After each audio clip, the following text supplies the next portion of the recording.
Siempre me ha llamado a mí la atención la vida de Noé. Y cómo Noé parecía un tonto construyendo un arca en el desierto. De pronto una casa, un edificio, algo que llame la atención, pero no un arca en el desierto. ¿Por qué? Porque en el desierto no hay agua. Y como ni una canoa, peor una barca. Pero Noé obedeció a Dios. Y eso lo hizo durante 120 años. Esto es toda una vida, toda una vida. Nosotros de pronto eso tenemos que tener en cuenta que no fue 1 año, 2 años, 3 años lo que le llevó la construcción del arca, lo llevó todo una vida, 120 años. Los moradores del lugar se burlaban de él. Claro, ¿cómo no se van a burlar? Imagínense estar en el desierto y construir un arca. Y pasen 120 años y él seguía construyendo el arca. Sin embargo, esa fue la instrucción que recibió de Dios. De la misma manera, nosotros hemos recibido instrucciones de parte de Dios. Y muchas veces la menospreciamos o la dejamos para un lado, porque decimos, no, luego será, en otro momento, que pase un tiempo más. Y dejamos pasar la instrucción y no tomamos en cuenta. Nosotros como cristianos hemos recibido una promesa en Primera de Tesalonicenses, capítulo 4, versículo 16, que dice: porque el Señor mismo, con voz de mando, con voz de arcángel y con trompeta de Dios, descenderá del cielo, y los muertos en Cristo resucitarán primero. 17. Luego nosotros, los que vivimos, los que hayamos quedado, seremos arrebatados juntamente con ellos en las nubes para recibir al Señor en el aire. Y así estaremos siempre con el Señor. ¿Cuántos lo creen? ¿Cuántos creen esta promesa? ¿Y por qué no vivimos esperando esta promesa? ¿Por qué no estamos preparados como Dios nos ha mandado siempre a estar preparados? A vivir día a día, esperando el arrebatamiento, esperando estos tiempos que están pronosticados en la Biblia. Muchas veces tenemos en nuestra vida ilusión, amor, todo, llenamos nuestro corazón de la palabra de Dios, pero nuestras actitudes y nuestro testimonio no refleja que somos cristianos. Nuestra vida tiene que ser integral. Nosotros necesitamos reflejar que Cristo vive en nosotros, porque en su palabra dice que los cristianos debemos tener presente esta palabra que dice: ya no vivo yo, mas Cristo vive en mí. Eso tenemos que demostrar, mis hermanos, que Cristo vive en nosotras, en cada uno de nosotros. Eso es lo que necesitamos reflejar en la casa, en el trabajo, en donde estemos estudiando, en el caminar, donde usted esté desarrollando su vida. Ahí deben saber que usted es cristiano, pero no porque usted dice yo soy cristiano, sino porque su vida misma refleja que Cristo vive en usted. Necesitamos negarnos a nosotros mismos, mis hermanos. Como dice en su palabra, si alguien quiere seguirme,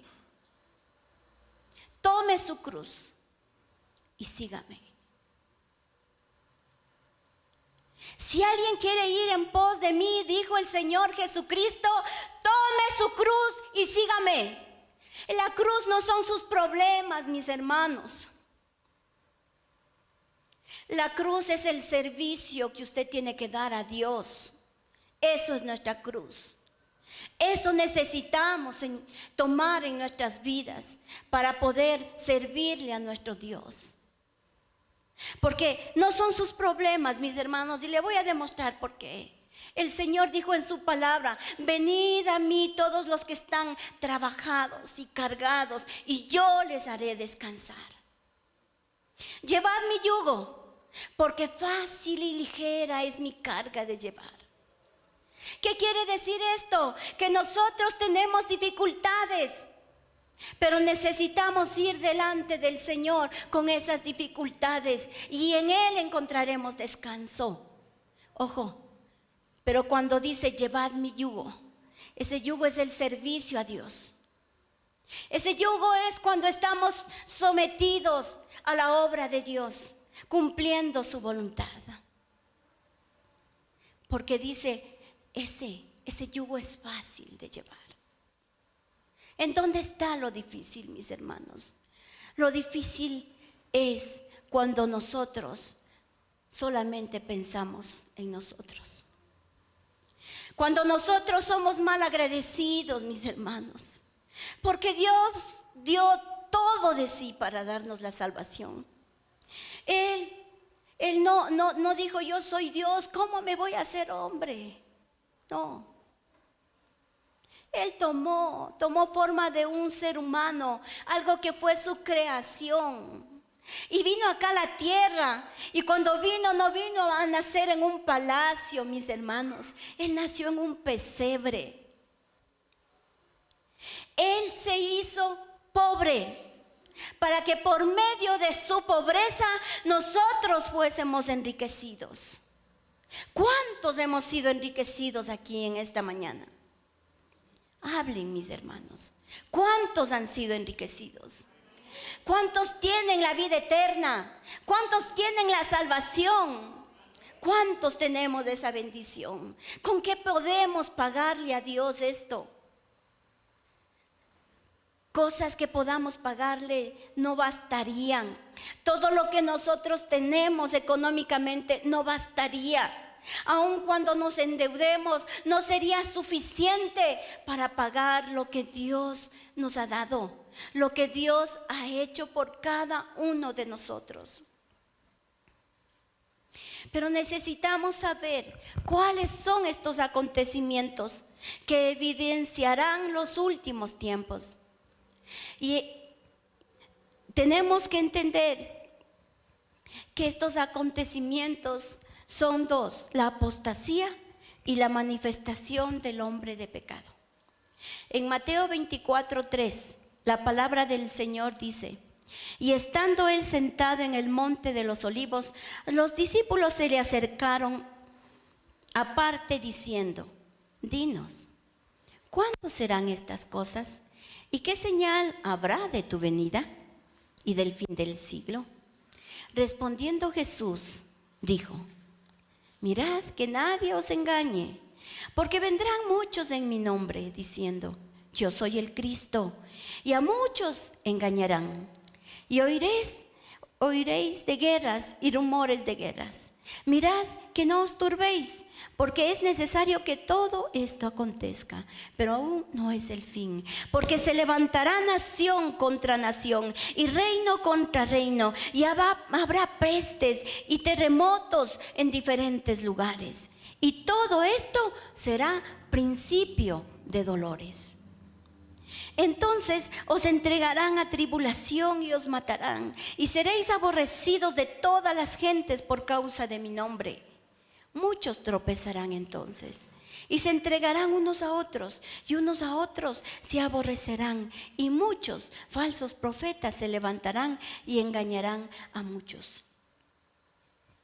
¿Qué significa apostasía? La apostasía es un sinónimo de rebelión. Que los que ya conociendo a Dios no quieren cumplir los mandatos de nuestro amado Dios. A ellos se está refiriendo, a nosotros, mis hermanos. En primera de Timoteo 4:1 dice: Pero el Espíritu dice claramente que en los postreros tiempos algunos apostatarán de la fe, escuchando espíritus engañadores y a doctrinas de demonios. En primera de Timoteo 4:1 dice claramente, en los tiempos postreros. Estamos viviendo en esos tiempos, mis hermanos. Y la iglesia está aletargada. La iglesia está dormida. La iglesia está pensando que falta mucho tiempo para que venga el Señor y nos lleve en la nube. Porque el Señor no va a pisar la tierra, mis hermanos. El Señor viene, pero en una nube. Y sus hijos subiremos. Es algo que nos va a traer. Un ejemplo físico es cuando un imán atrae a los clavos. Sí, a los clavos de acero. No a todo. Lo que no tiene ese acero, eso se queda. Pero así va a ser. No todos vamos a irnos con el Señor. Aún en la iglesia muchos se quedarán. ¿Por qué? Porque no hemos estado preparados. Por eso necesitamos estar preparados cada día, mi hermano, mi hermana. En primera de Timoteo 4:1 dice, en los postreros tiempos algunos apostatarán de la fe, escuchando espíritus engañadores. Espíritus engañadores. Por los espíritus engañadores la iglesia está vacía, o está el 50% siendo generosos. ¿Por qué? Espíritus engañadores. Quédate en la casa. ¿Cómo te vas a ir a la iglesia? Has trabajado durante toda la semana. Justo es que te quedes descansando. Quédate en la casa. Y claro, usted le obedece a esos espíritus engañadores y se quedan en casa descansando. Felicitaciones a los hermanos que han venido. Pero necesitamos estar enteramente preparados para toda buena obra y preparados para su venida. Mis hermanos queridos, es triste cuando llega un feriado. Qué lindo que fuera que porque por feriado las personas vengan, porque ya no hay pretexto de que estoy cansado, de que tengo que trabajo, de que al otro día tengo que hacer. Eso debería ser la respuesta. Feriado, casa llena, no hay dónde poner un pie. Pero tristemente llega el feriado y la iglesia se vació. Y luego que ya pasa el feriado, sigue así. ¿Sabe por qué? Porque se fueron, se gastaron la plata, se gastaron el diezmo, se gastaron más de lo que tenían y ahora están en casa estresados, deprimidos porque tienen tanto que pagar. Y le echan la culpa a Dios. ¿Por qué no me ayuda, Señor? ¿Por qué no me ayuda, Señor? Espíritus engañadores se levantan, engañan a sus hijos. Y nosotros necesitamos saber lo que el Señor nos está diciendo. Dice que también habrá doctrinas de demonios. Mire qué tremendo es esto. Doctrinas de demonios. Muchas veces y tristemente personas que no conocen la palabra de Dios como debe ser, pero que vienen a la iglesia. Qué tremendo. Se van a darse baños de suerte, a que les den baños de suerte. Doctrina de demonios. Se van a que les lean las cartas para que les digan qué es lo que deben hacer. Doctrinas de demonios. Se van y leen y compran el horóscopo para que puedan ver qué es lo que tienen que hacer y cómo les va ese día para ver si pueden hacer los negocios. El horóscopo, doctrinas de demonios. Díganme, hermanos, ¿no es lo que estamos viviendo? ¿No es lo que estamos pasando hoy en día? Son señales de los últimos tiempos. Pero qué bueno que ustedes han venido, mis hermanos, para que estén avisados de lo que está pasando, aún dentro de la iglesia, aún dentro de sus hijos. Los del mundo ya están perdidos, mis hermanos. Pero los que tenemos esperanza son los que hemos acudido a Dios y estamos en las iglesias. Pero de los que estamos en las iglesias, muchos se dejan engañar por estos espíritus. Muchos obedecen a doctrinas de demonios. Espíritus engañadores. No des el diezmo. ¿Para qué vas a dar? Para enriquecer a los pastores. Si ellos se roban todito, ¿qué vas a estarles dando de comer para que ellos se enriquezcan? No des. Espíritus engañadores. ¿Y qué hacemos? Nos guardamos. O decimos, yo he de saber en dónde doy. Qué triste, mis hermanos. ¿Sabe por qué? Porque es igualito como que usted tuviera una casa y está en esa casa viviendo, alimentándose en esa casa, le están dando y le están supliendo la necesidad, y usted va y mantiene en otro lado. ¿Cómo se sentiría la esposa si eso pasara? ¿Cómo se sentiría sus hijos si usted, sabiendo que ahí hay necesidad, va y da en otra casa? Doctrinas de demonios. Mis hermanos, y muchos de los hijos de Dios estamos siendo engañados por esos espíritus engañadores. Por eso no se ve, no se puede mirar la bendición que Dios nos promete, porque hay desobediencia, mis hermanos. Porque queremos hacerlo de acuerdo a lo que nosotros pensamos que es. Porque queremos hacerlo de acuerdo a nuestra propia prudencia. Pero ¿cuándo vamos a obedecer lo que dice la palabra de Dios? Las instrucciones son claras. Lo único que nosotros tenemos es que obedecer, mis queridos hermanos. De esa manera estamos preparados. ¿Cómo cree usted que debe estar preparada? ¿Solo viniendo a la iglesia? Es una parte. Pero cuando viene a la iglesia y obedece, es el complemento. Porque muchas personas solamente vienen a la iglesia para opacar el espíritu y que esté tranquilo el espíritu. Pero saliendo de la iglesia, son otras personas. Irreconocibles. Se confunden con los del mundo. Mis hermanos queridos, necesitamos estar preparados. Dios nos advierte en 2 de Timoteo 3:1.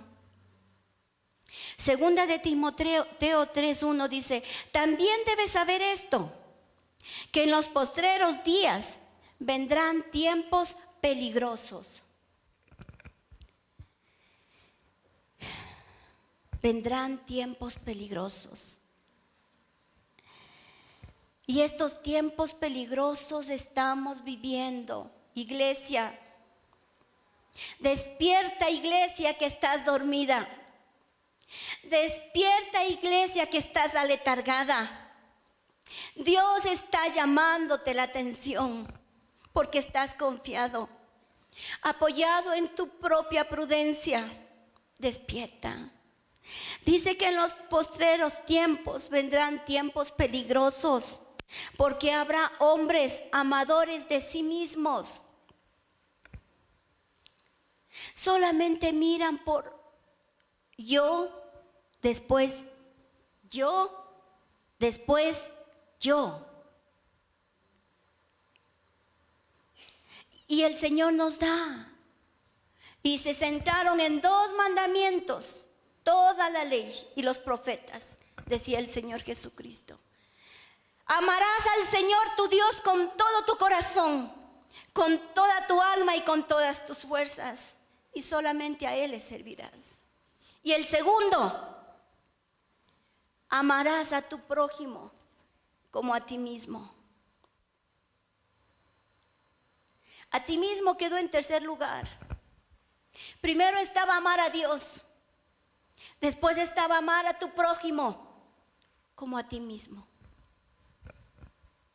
Pero estamos viviendo en esos tiempos peligrosos, mis hermanos. Dice, y continúo con 2 de Timoteo 3, versículo 2, dice: amadores de sí mismos, avaros, vanagloriosos, soberbios, blasfemos, desobedientes a los padres, ingratos, impíos, sin afecto natural, implacables, calumniadores, intemperantes, crueles, aborrecedores de lo bueno. Esto no me van a decir que no es así, mis hermanos. Se están haciendo leyes, y cuando la iglesia pone su voz, nos dicen los intolerantes. Son aborrecedores de lo bueno, porque a lo bueno llaman malo y a lo malo llaman bueno. En el versículo 4, traidores, impetuosos, infatuos, amadores de los deleites más que de Dios. Ahí está, mis hermanos, lo que yo les decía.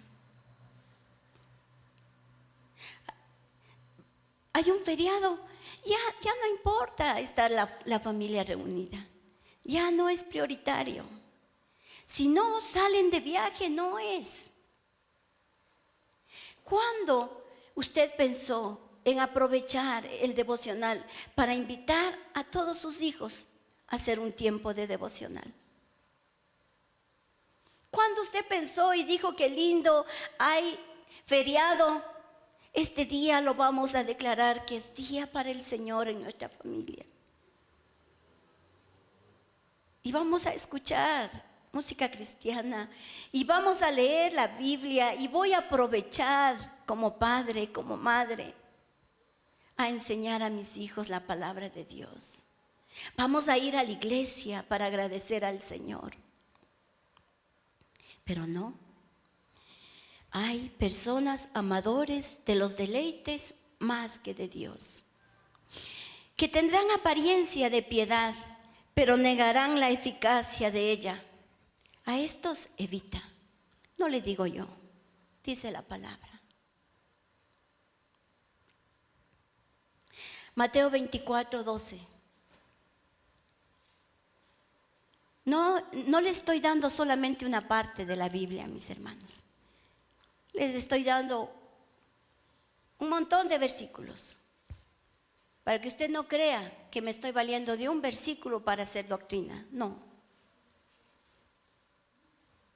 Mateo 24:12 dice: y por haberse multiplicado la maldad, el amor de muchos se enfriará. ¿Cuánta maldad hay en este mundo? ¿Cómo estamos, mis hermanos? Estamos psicoseados, estamos estresados, hay robo de niños, de jóvenes, y nadie hace nada. Por haberse multiplicado la maldad, el amor de muchos se enfriará. Esta semana hubo un acto atroz en la costa. Esa gente estaba estresada, como lo estamos. Estaba desesperada porque se están perdiendo los niños y a nadie le importa. Están secuestrándoles a los adolescentes y estamos desesperados. Podrían ser nuestros hijos. Pero por haberse multiplicado la maldad, el amor de muchos se enfriará. Mis hermanos, ¿estamos o no estamos viviendo los tiempos finales? la pregunta, ¿estamos obedeciendo su palabra? Porque claro, ustedes están aquí, mis hermanos, y es una parte, pero ¿están siendo obedientes a la palabra? ¿Estamos obedeciendo lo que dice su palabra? Si estamos obedeciendo, estamos preparados. Si en algo está desobedeciendo, arrepiéntase. Arrepiéntase ahora que todavía estamos a tiempo. Arrepiéntase. Esta enseñanza, esta prédica es para que usted se levante, se despierte, se arrepienta, enderece sus sendas, pueda pedirle perdón a Dios por haber pecado y diga, ahora voy a vivir bien. Desde hoy voy a hacer lo correcto. Porque así se burlen todos como se burlaron de Noé. Así nos estén diciendo estos locos. Que bueno, no importa. Lo que es locura para el mundo es cordura para Dios. Necesitamos estar preparados. En Mateo 24:22 dice, y si aquellos días no fuesen acortados, nadie sería salvo. Mas por causa de los escogidos, aquellos días serán acortados. Otra señal, mis hermanos. Recuerdo cuando era niña, nos levantábamos a jugar y jugábamos y pasábamos tanto tiempo haciendo tantas cosas. Y teníamos mucho tiempo. Pero ahora corro por todos lados y no termino de hacer lo que había preparado para ese día. Los tiempos se han acortado. Las señales se han evidenciado y nosotros seguimos confiados en que está largo todavía. Mis hermanos queridos, estamos cerca. No sabemos cuándo. Es en un abrir y cerrar de ojos. Pero lo importante es que estemos preparados. La rebeldía es como el pecado de adivinación, dice en la palabra. La rebeldía es como pecado de adivinación. ¿Y qué significa esto? Que ser desobedientes es ser rebeldes. Y cuando usted no obedece lo que dice en la palabra del Señor, cuando usted está siendo desobediente, es como si se estuviera yendo donde los brujos. Porque dice que la rebeldía es como pecado de adivinación. Eso dice en Samuel, en el libro de Samuel. ¿Cómo deberíamos perseverar? Mateo 24:13 dice, mas el que persevere hasta el fin, este será. Perseverar es no dejar de hacer lo que Dios manda constantemente, todos los días, en todo momento, de mañana, tarde y noche, siempre, siempre. No nos podemos dar vacaciones espirituales. No podemos decir yo voy a pecar y después le pido perdón a Dios. Eso es provocar a Dios, mis hermanos. Dios al hijo que ama reprende. ¿Por qué muchas veces somos reprendidos? Porque Dios nos ama y no quiere que usted se quede en la gran tribulación. Y muchas veces somos reprendidos y encima nos enojamos con Dios. No podemos preguntarle a Dios cuando estamos pasando por pruebas, Señor, ¿para qué? ¿Qué necesito aprender? ¿Qué necesito enmendar? ¿Qué tengo que cambiar? Pero nos resentimos con Dios, no venimos a la iglesia, no oramos y encima nos vamos al mundo, bien acabaditos, bien chamuscaditos. necesitamos perseverar. Segunda de Pedro 3:9. Segunda de Pedro 3:9 dice: el Señor no retarda su promesa, según algunos la tienen por tardanza, sino que es paciente para con nosotros, no queriendo que ninguno perezca, sino que todos procedan al arrepentimiento. Sino que todos procedan al arrepentimiento. No es que las señales no están dadas, las señales están dadas. ¿Por qué no viene el Señor? Aquí está en segunda de Pedro, el Señor ya sabía. No retarda su promesa, según algunos la tienen por tardanza, sino que es paciente para con nosotros. Pero ¿sabe usted que la paciencia se acaba? Tiene que acabarse. Tiene. O usted cuando es como papá, no está advirtiendo a su hijo, advirtiendo, hasta cuando llega un momento en que dice: si no le doy el castigo, peco, porque se va a acabar. Pero en este caso ya no sería castigo. Le toca quedarse, mi hermano, en la gran tribulación. No por Dios, sino porque usted ha decidido eso. Mis hermanos queridos, aprendamos de la experiencia de Noé. Los resultados hablan por sí mismos. Todo mundo se burlaba de Noé. Era loco que él esté construyendo una arca en el desierto. Pasaron 120 años. Pero cuando comenzó el diluvio, solamente Noé se mantuvo a flote durante el diluvio. Noé y su familia. Solo él. ¿Por qué? Porque los demás no escucharon. Dijeron: es locura. Está loco. Ya va a comenzar con su locura. ¿Cuántos estarán diciendo eso de los que anunciamos la palabra de Dios? Pero es para nosotros importantísimo que podamos agradar a Dios. Y no importa que no podamos agradar al ser humano. Lo importante es agradar a Dios y cumplir con lo que el Señor nos ha mandado. Pongámonos de pie. Iglesia Cristiana Dos Hemisferios. Contáctanos al 343-1658 o al 099-8308-192. Encuéntranos en Facebook como Iglesia Cristiana Dos Hemisferios.